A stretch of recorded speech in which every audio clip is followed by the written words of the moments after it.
আমরা এখন যারা জামাতের নেতৃত্বে আছি, আমরা কেউ ৭১-এর সাথে জড়িত না।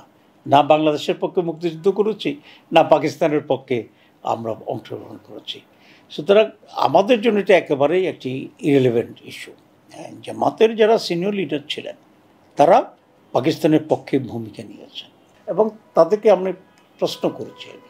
ওনাদের বক্তব্য খুব সুস্পষ্ট।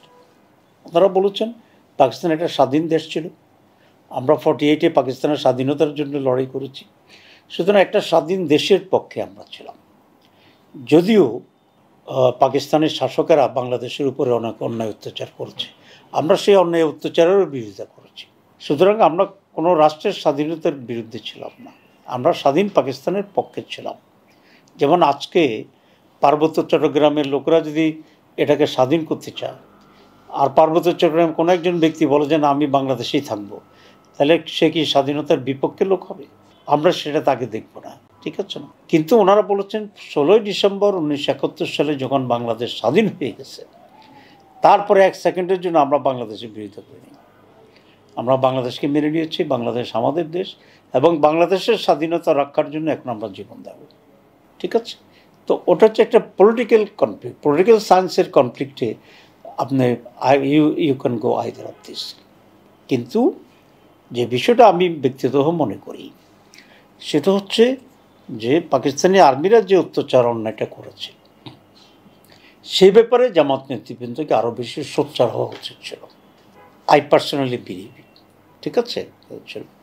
তো সেই জন্য ওনারা কিছুটা অনুতপ্ত। গোলাম আজম সাহেব তো নাগরিকত্ব পাওয়ার পরে যে বক্তৃতা দিয়েছেন বাইতুল মোকাররমে, তো উনি তো বলেছেন যে মানুষের ভুল হয়, তা আমার যদি ভুল হয় আপনার ক্ষমা সুন্দর দৃষ্টিতে দেখবেন। উনি কিন্তু মাপ চাই ফেলছে। এখন ভাষা একজনের একরকম হইতে পারে, মূল থিমটা হচ্ছে হি অ্যাপোলোজাইজ টু দি নেশন, বলছে যদি মানুষের ভুল হয়, আমারও যদি ভুল হয়, তাহলে আপনার ক্ষমা সুন্দর দৃষ্টিতে দেখবেন। উনি অলরেডি কথা বলেছেন।